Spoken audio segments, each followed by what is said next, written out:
have a very brief opening statement to make. I'll read the opening statement and then we can take any questions.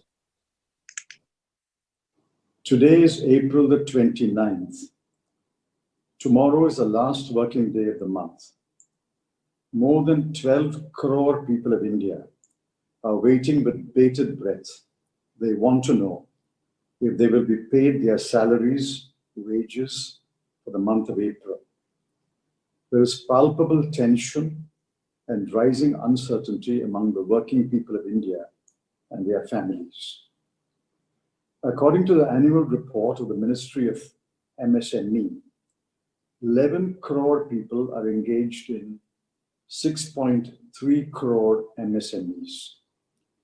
Most of them would not have worked a single day in the month of April because the entire country was in a lockdown imposed to contain the coronavirus pandemic. How will these people feed themselves and their families without an income? These 11 crore people's livelihoods are in danger now because most of the employers are unable to pay wages, salaries.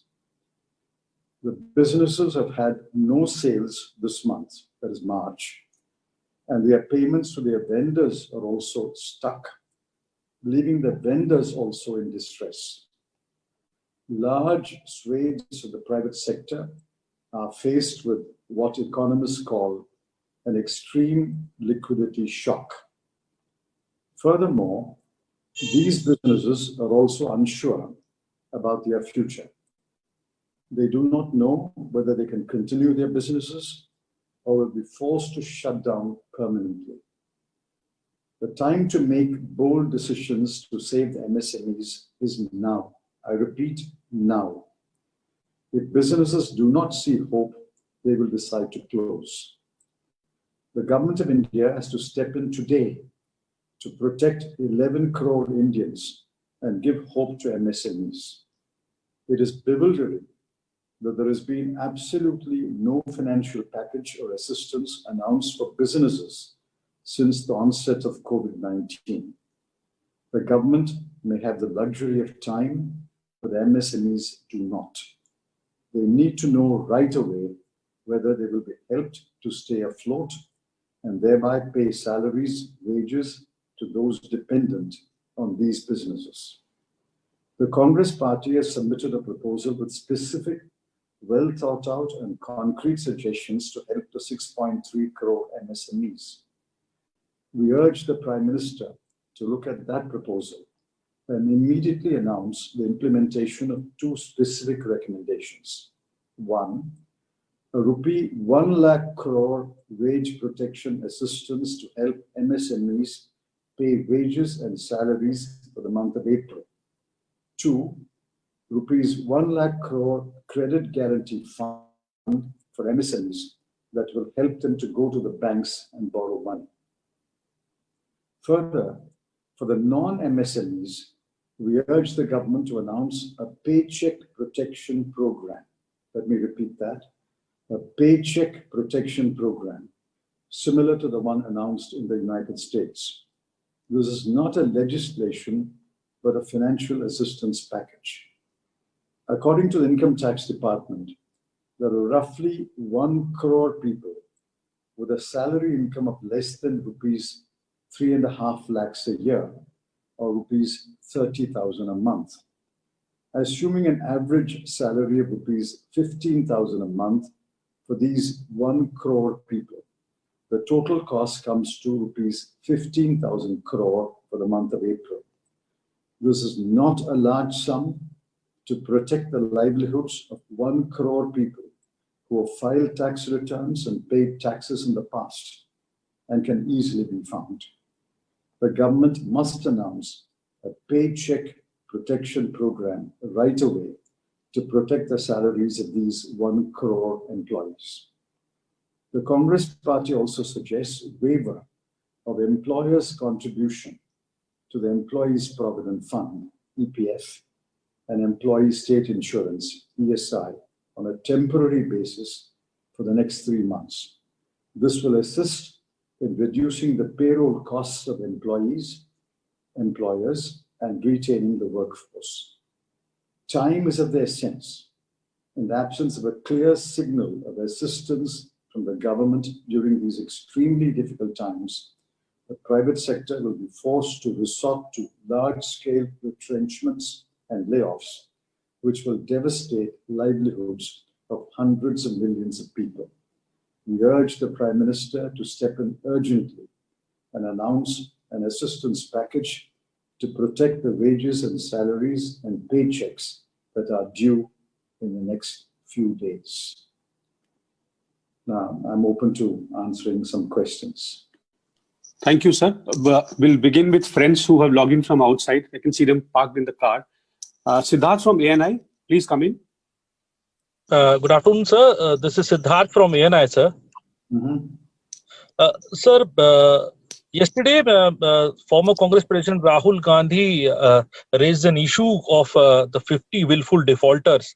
And later on, the Congress party named Mehul Choksi, Nirav Modi, and Vijay Mallya among those defaulters. Now, government has given a reply on this, saying that all these loans were given during the UPA government tenure, and it is due to the process of the RBI. These loans have been written off. And another Union Minister, Mr. Prakash Javadekar, has categorically said that Rahul Gandhi and Congress party is misleading the people. Writing off doesn't mean waiving off. What's your reaction on it, sir? I'll answer this question, but let's defer it for a time being. Okay. Then I take questions on the statement, please. I will answer your question. Okay, right, sir. I'll invite first questions on suo motu, on the statement that's made. Let's first have the questions. Yeah. Sanjeev Chopra from PTI. Sanjeev, you wanted to ask a question. Is it on suo motu? No, not on the suo motu. In fact, on the finance minister. Okay. We'll come back. We'll come back to that. Your statement.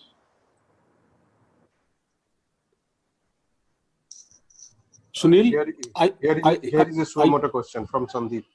Sandeep from Bartman. Yes, Sandeep, go ahead. Yeah. Sir, good afternoon. I just want to know, can you elaborate the paychecks and system what USA has done? Because it's a new thing for India. See, the Paycheck Protection Program ensure that workers pay the wages of the employees. Now, we think that it's important to have a paycheck protection program for those who are paying taxes, have paid taxes in the past, and who are in danger of not getting their salary for the month of March, April, May. Now, we have calculated it, even if you take only 15,000 as an average, it will only cost 15,000 crore for the month of April, and that's doable. And we should do that so that the employer is absolutely assured that if he pays the paycheck for the employees, at least these 1 crore people, the government will back him up. There's a financial backstop for the money that he will pay as salary or wages for the month of April. Thank you, sir. Any more question on suo motu? Sandeep, yeah. Sanjeev Trivedi. Yeah. I have one. I'll come to you. Rahulji, I'll come to you. Sanjeev, go ahead, please. Unmute your mic and ask a question.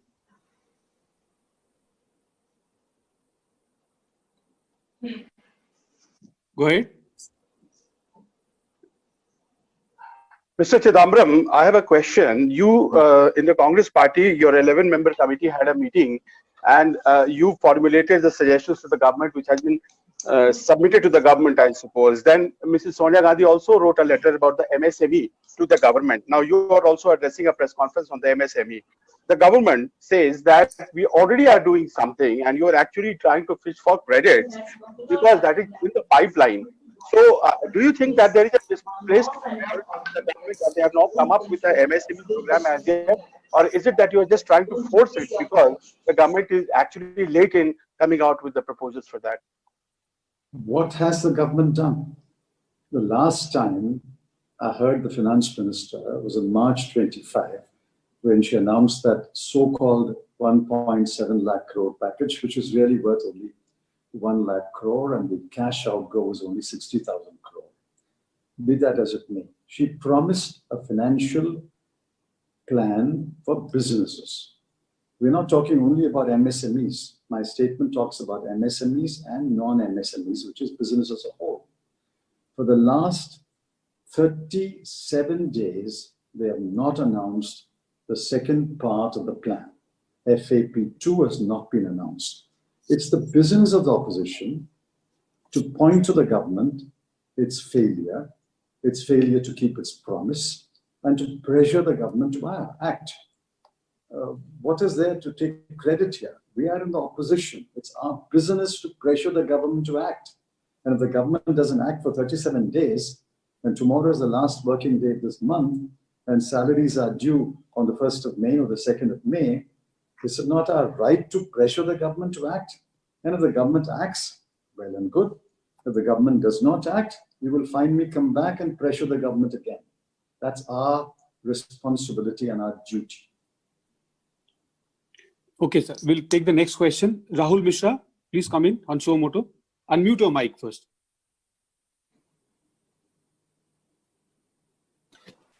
Hello, sir. Yeah, go ahead.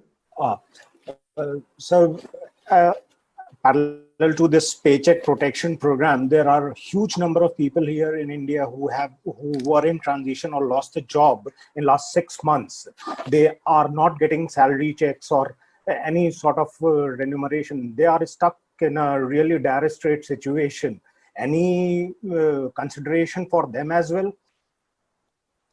Because economic situation in the country has been worst, is depleting in the last 1 year. So any consideration for them who are out of the circulation for last 1 year? I agree with you. People who have no certainty about their paycheck or salary is more than the 12 crore people that I pointed out in my statement. But I have to go by data. I have 2 data points. One is the MSME Ministry's data point that 11 crore people are engaged in MSMEs. The other data point is the 1 crore people whom the Income Tax Department says have filed tax returns and reported a salary income of less than 30,000 a month. Now, if your salary income is less than 30,000 a month, and I'm taking an average of 15,000, your finances are very fragile.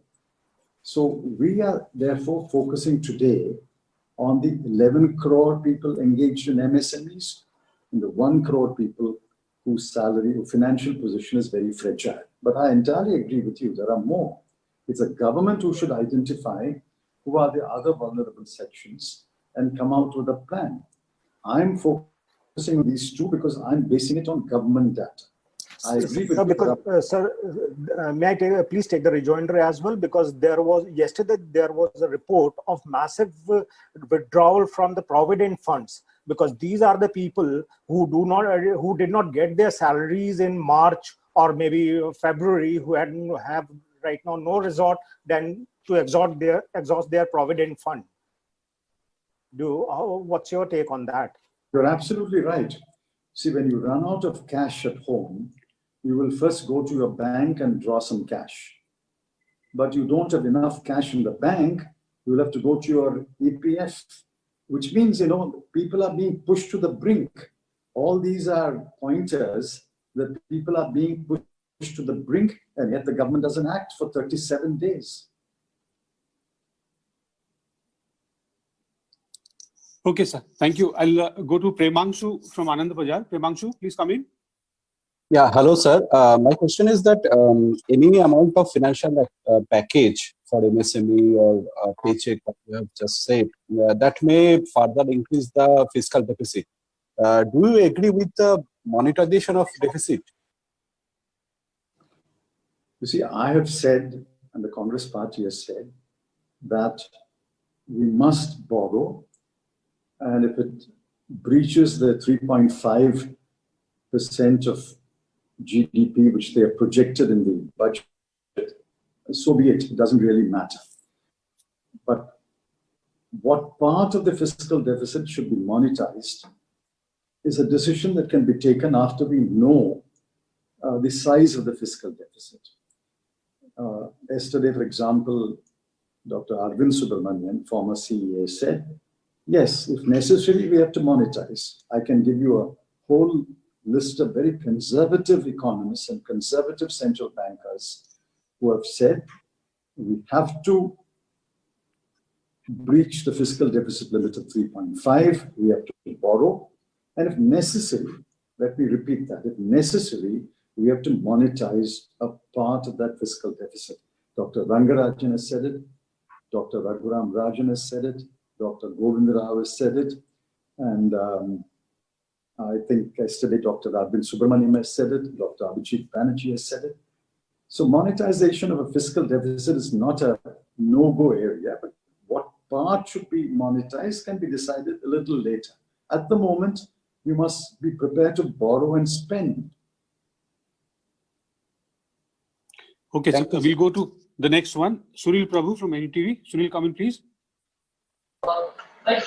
Sir, I just wanted to, on your suo moto statement, you had made a very categorical point about paychecks, about these 2 lakhs that they must be considered seriously by the government. But the issue remains about, the FRBM, which your state chief ministers have been talking about, as well as the fiscal deficit, that it should be breached, go to 5%. These are what state chief ministers in, the 4 meetings that they've had. To speak on that and explain what exactly you have in mind? You see, there is an escape clause in the FRBM. The central government has already invoked the escape clause and has budgeted a 3.5% fiscal deficit for 2020-2021. For the state governments, the limit is 3%, and they are pressing for increasing the limit to at least 4 or 4.5. Now, I think the state governments are absolutely correct. How can they manage this year's finances with only a 3% fiscal deficit limit? They should be allowed to go up to 4% and if necessary up to 4.5%. Now, that is my view, and I would strongly endorse the Chief Minister's plea that they should be allowed relaxation in the fiscal deficit limit. Thank you, sir. We have another question based on your statement. Anand Patel from India Today. Come in, please. So my question is also based on the financial distress in the states. Even during the Prime Minister's meeting, the states raised this issue. And as you rightly pointed out that, the center can bail out the employees with 15,000 salaries by coming up with a package. But the states are also facing a problem in paying out salaries to their employees as well, because their resources have been cut drastically. But the center so far is non-committal on any package for the states, let alone releasing their GST due amounts. Do you think the center is in a deep financial trouble because of which the states are also facing the heat? You see, the center is non-committal in everything. What happened in the Chief Minister's conference with the Honorable Prime Minister day before yesterday? You heard the Puducherry Chief Minister brief the media after that. On every issue that is raised, do we have an exit strategy after the lockdown? Are we going to get more money from the center? The center is non-committal. How can you have a non-committed center in this time of grave crisis? The states, I've been speaking to chief ministers, finance ministers, some officers. The states are very worried because their revenues are completely dried up. GST is now virtually what the center will share with them, and their excise revenues are dried up because liquor is banned. So how will the states manage their payments every month? How will they pay salaries? How will they pay pensions? How will they take care of their running expenditure? I think many of the states have already resorted to WMA, Ways and Means Advance. Some of them are perhaps an overdraft, but these are band-aid solutions. The center must commit to providing financial assistance to the states. That statement must come from the Prime Minister. Once that statement is made, obviously the officers will sit together and decide what is the extent of financial assistance each state requires and each state deserves. But there is no statement at all. And I strongly support the Chief Minister's demand that the center must come up with a commitment to support the state finances by generous grants. Thank you. Thank you, sir. I would like to ask, is there more question on suo motu? Sasidhar Pathak ji और IANS से इमाम साहब, क्या आपके सवाल suo motu पर हैं?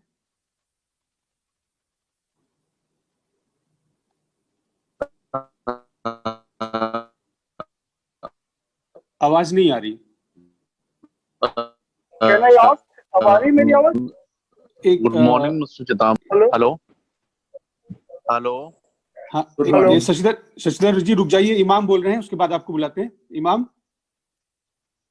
Sir, the government is saying that the company should not go for layoffs or pay cuts, but anyway, layoffs should be stopped because from last 6 months we are seeing that layoffs are going continuously, and in last 37 days, as you have said, the small companies are on verge of closure. So government should come up with layoffs also, any procedure for layoffs also? You see, if you assure the MSME sector and in the non-MSME sector, at least the category of employees who have very low salaries, that the employer will be supported if he pays a salary for the month of April. There will not be any layoff in the month of May. We can take it month by month. But if salaries are not paid, say in the first 2 or 3 days of May, that means that the employer is preparing to lay off or retrench. See, these are technical differences. If you don't pay salary, it's as good as laying off a worker, as good as retrenching a worker. Therefore, I think what is important is find a way today or tomorrow to ensure that the MSME sector, which engages 11 crore people, and the non-MSME sector, the sector that I spoke about, the 1 crore employees who file tax returns with low salary income, they are at least protected. If these 12 crore families are protected, large-scale layoffs and retrenchments can be avoided. If they are not protected, I'm afraid layoffs and retrenchment will happen. This will be unannounced layoff, unannounced retrenchment, and then after some time, it will become an announced layoff and an announced retrenchment. Thank you, sir. We'll move to the next one. Shashidhar from Amar Ujala, पूछिए सवाल.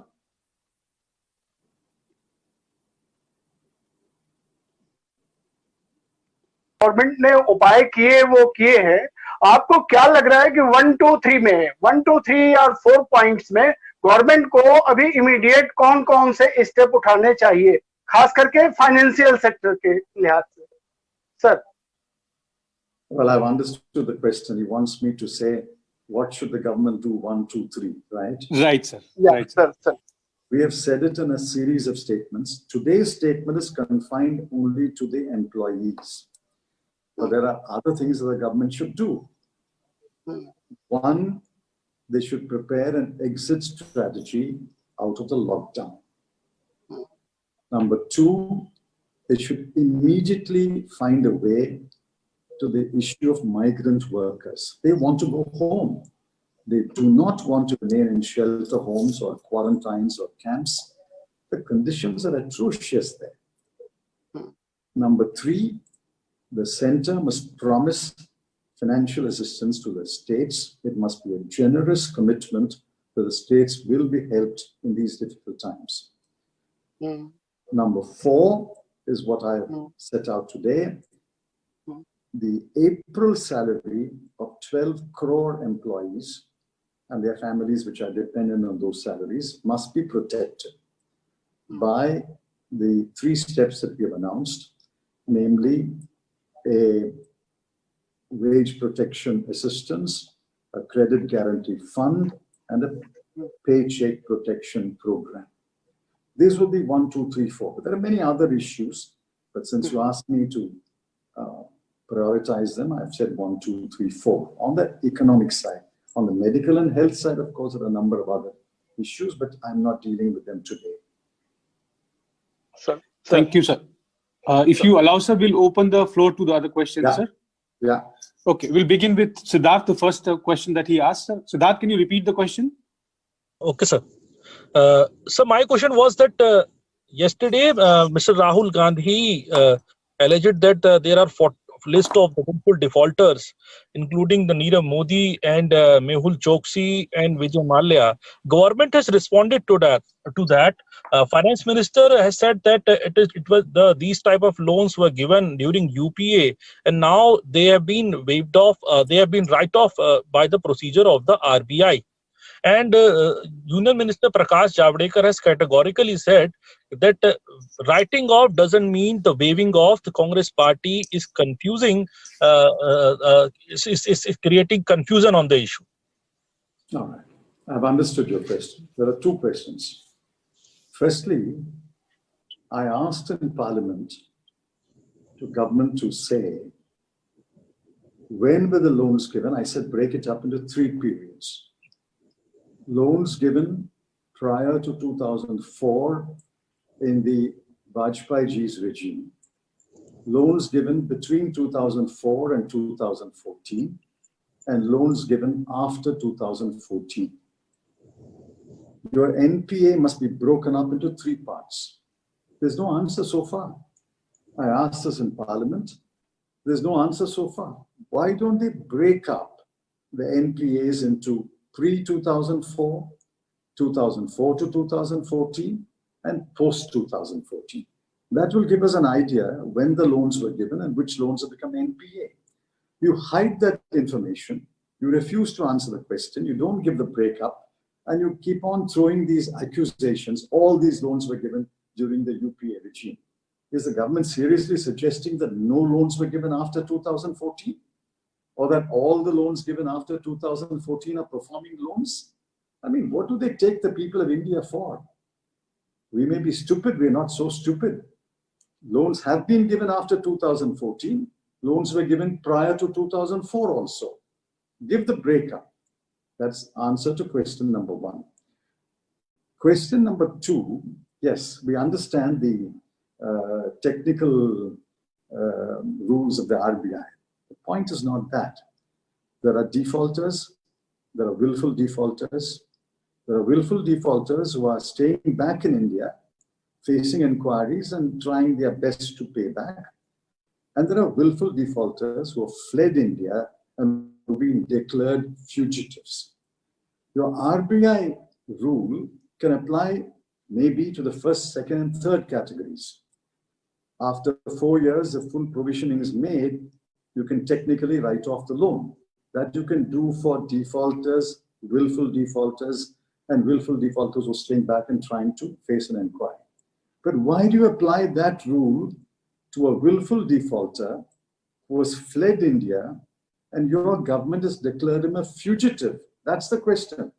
That is the question we've been asking. Why does this rule apply to the Nirav Modis and the Vijay Mallyas and the Mehul Chokshis? They're being declared fugitives. That's where we question the bona fides of this government. Lastly, I want to say something. A finance minister was silent for the last 37 days, suddenly sprung to life and sprung to the defense of these fugitives. Isn't that a little surprising and ironical? Right, sir. We'll move to the next question. Arun from Network 18, please come in, Arunji. Thank you, Pranav. Chidambaram ji, you must have seen a series of tweets by Finance Minister Nirmala Sitharaman yesterday night. And these tweets came after your party's press conference and your former president's tweet on reports that this government has write-off more than 68,000 crore to 50 willful defaulters. She, in one of her tweets, categorically said, "Kisi ka loan maaf nahi kiya gaya hai. The recovery process is still on." What is your reaction on her tweet? She's quoting a technical rule. We are not on the technicality. In fact, Mr. Randeep Surjewala has answered all those technical points. The point I'm making is a larger point.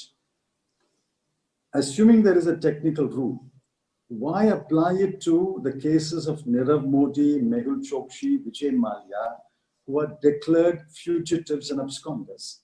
She should answer that question. I'll tell you the numbers. For Nirav Modi and Mehul Chokshi, it's 8,048 crore. For Jatin Mehta, it is 6,038 crore. For Vijay Mallya, it's 1,943 crore. Why does that technical rule apply in these three cases and in the cases of others who have been declared fugitives?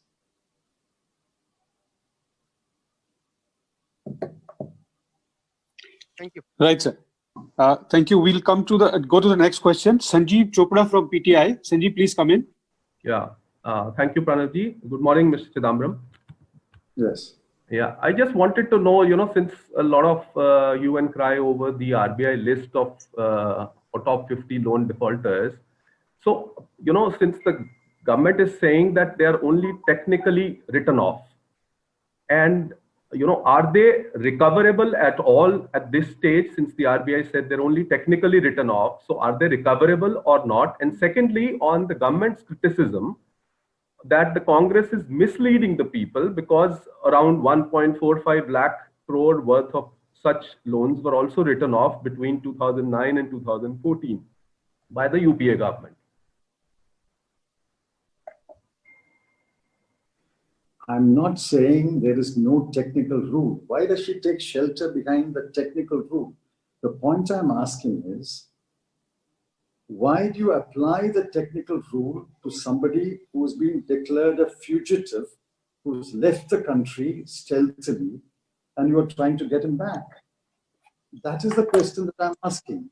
Yes, I'm sure between 2004 and 2014, banks were applying the rule and technically writing off 1.6 lakh crore. But by the same token, between 2014 and 2019, the Modi government has written off 6,66,000 crore.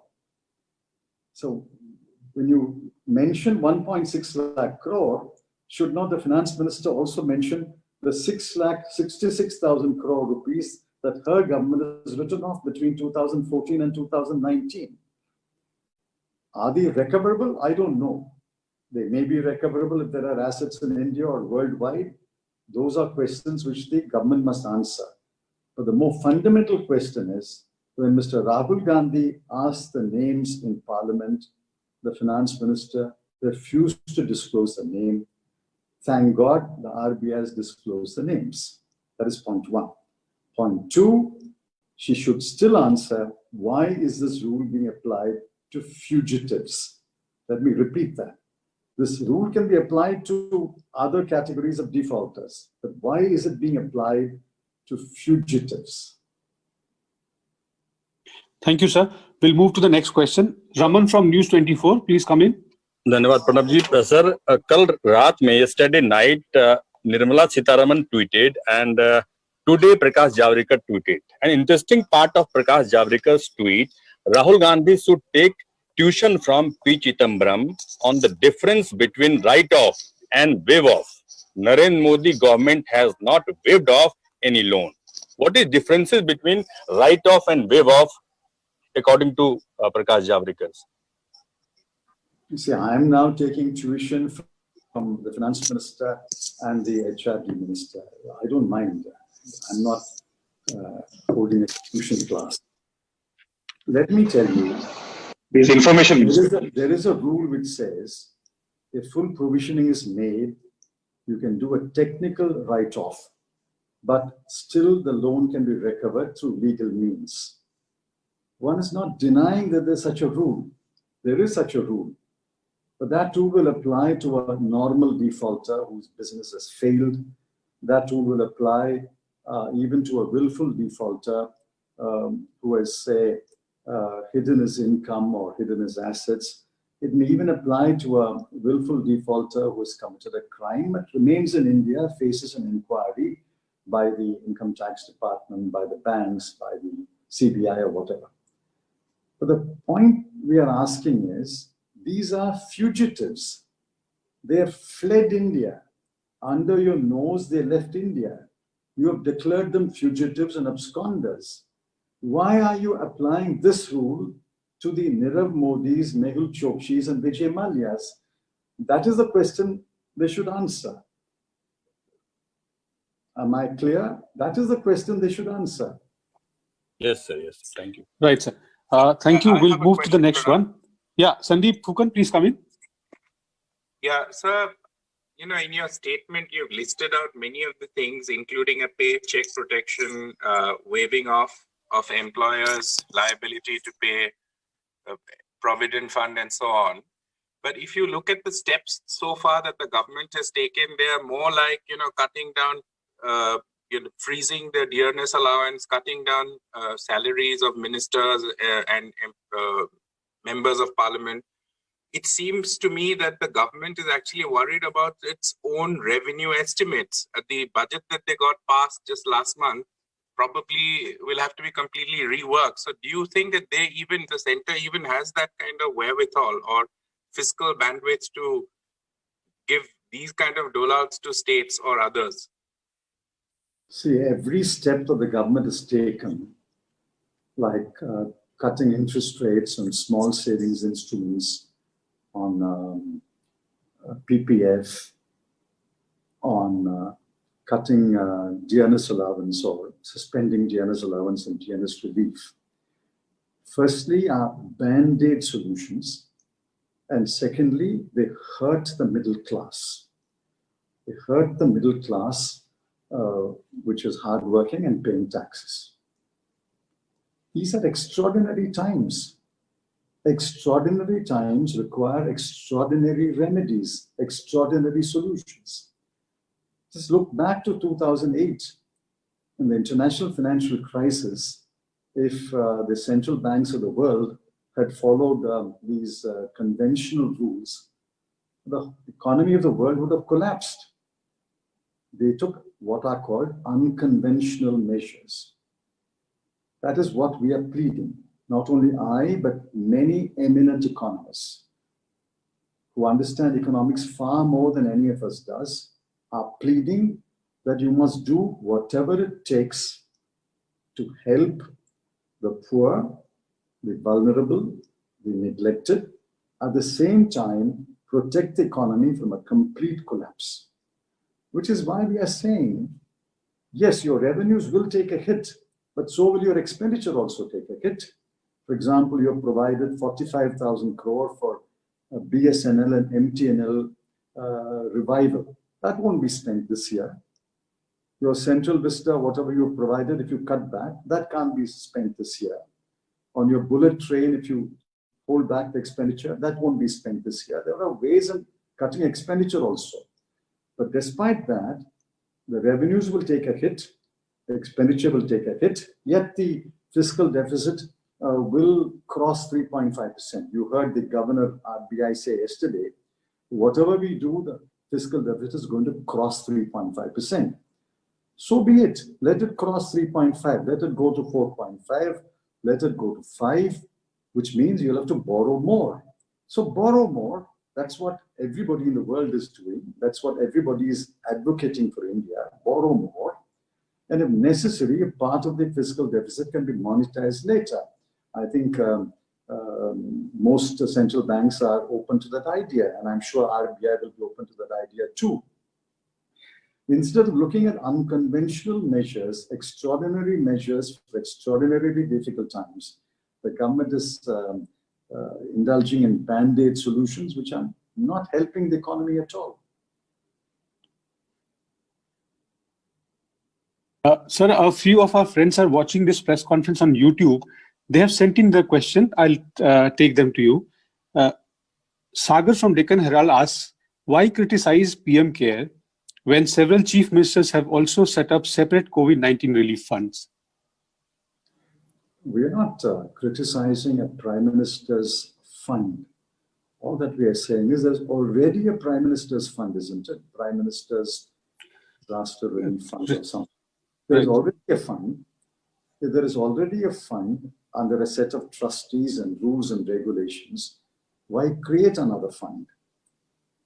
There's been no answer to that question.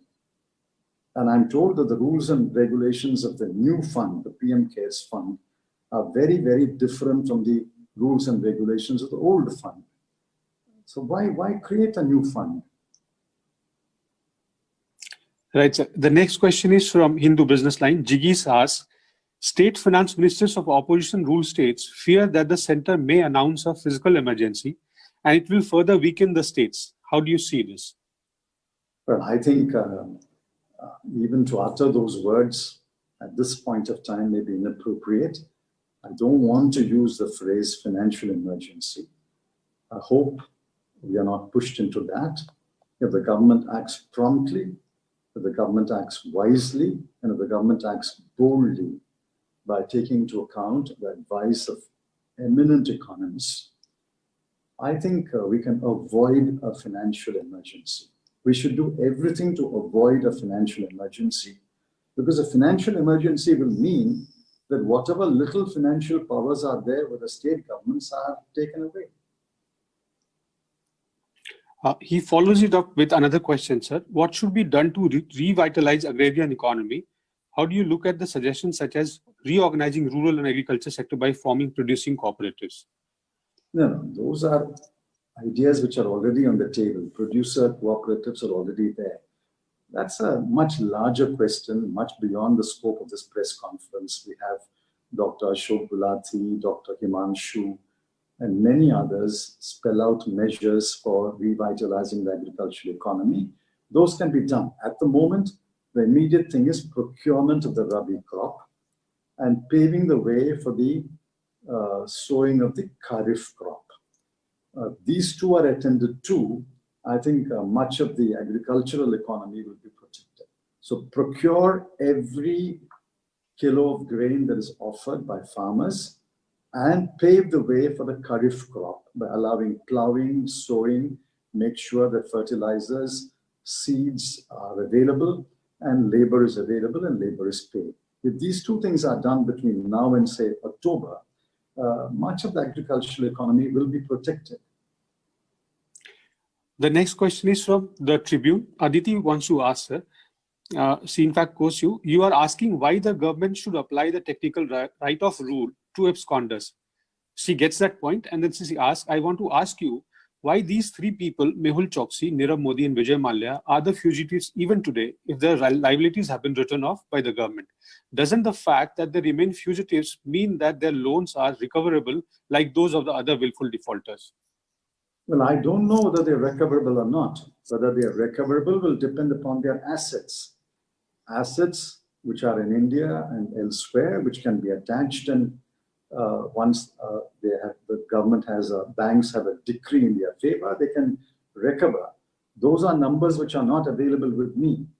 The fact that they are fugitives, in my view, places them in a separate category. And to that separate category, the technical rule, even if it is on the books, should not be applied. That is my view. Okay, sir. Next question is from Vasindra Mishra. And I think you partially answered this. The government has acknowledged that the NPAs have risen, but they insist that these loans were given out during UPA regime. Why were no steps taken to prevent such risky disbursal, is what he asks.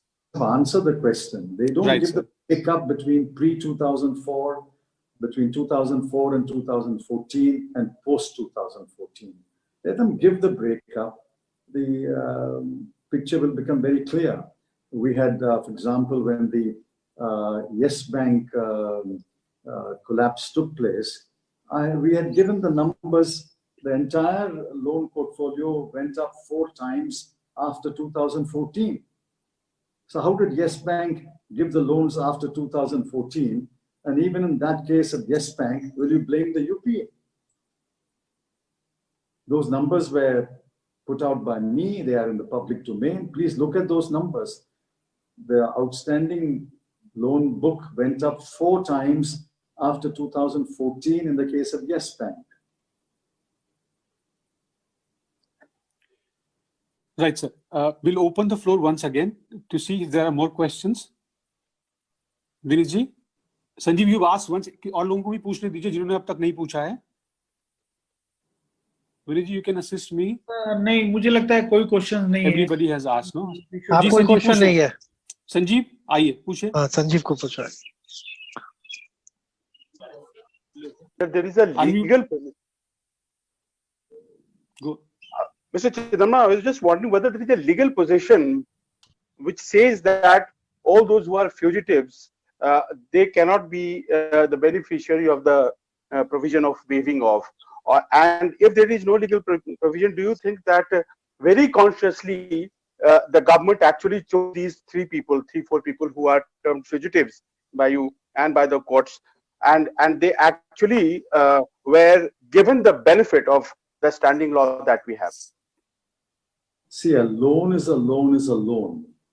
There is no legal provision which writes off a loan.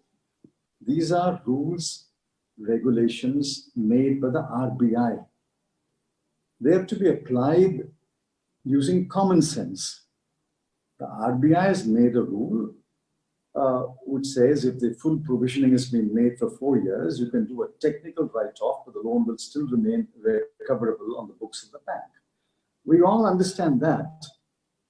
But when you apply that rule, would you apply it to fugitives? I ask you, suppose you were a banker and one of your loanees became a fugitive. Would you strongly recommend that the rule should be applied to such a person also? I don't think the rule should be applied to such a person.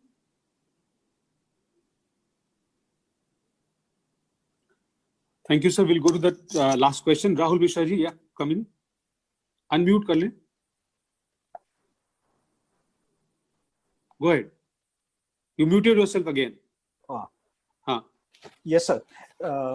Has the government sufficiently exploited the government structures to evade any sort of a charge of governance crisis in future, which the academicians already they are charging Xi Jinping in China or Donald Trump in America? Do you think our government has been exploiting the established structure sufficiently to evade this charge?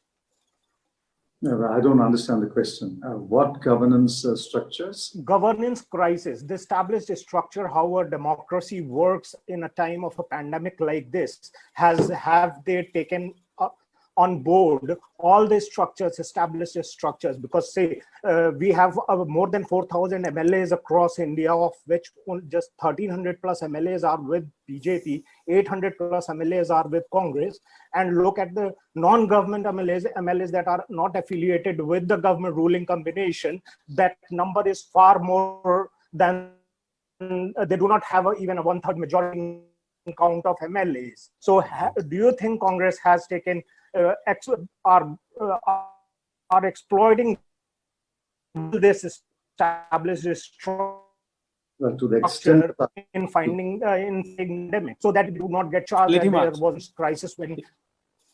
Yeah, he's understood. Right. Let him answer. To the extent I understand your question, my answer is government has bypassed every other institution. In fact, there has been a lot of writing on the fact that all powers today is centralized in the central government, and even within the central government in one office. Now, this is not good in the long run. I think we should seriously ask the question whether Parliament should be reconvened, whether it should be reconvened physically or digitally. Those are matters which can be explored. Similarly, we should seriously ask the question whether high courts and the Supreme Court must become more open to hearing more cases. There are many other institutions which are completely paralyzed. For example, I was told yesterday that in the Information Commission of the states, no information commission in any state is functioning today under the cover of the pandemic. They've all closed their offices. No questions are being answered. No questions are being entertained. I think, all right, we should give the benefit of doubt to the government in the month of April, but surely in May, we should begin to ask the question whether other institutions of governance in this country should not come back to life and should not be doing their duties, beginning with Parliament. I would support that other institutions should come back to life and begin to discharge their responsibilities, and Parliament should show the way. At least the Parliamentary Committee should show the way. I was rather disappointed that the Standing Committee on Home Affairs, headed by my colleague, Mr. Anand Sharma, was not allowed to hold a virtual meeting. If the Home Ministry is not questioned at this point of time, who else can be questioned? Thank you, sir. I think with that, we have come to the end of the briefing. Thank you. We hope that the government pays heed to your advice and follows up. I tell all my friends in the media, be well, be safe, and we hope we can meet face to face.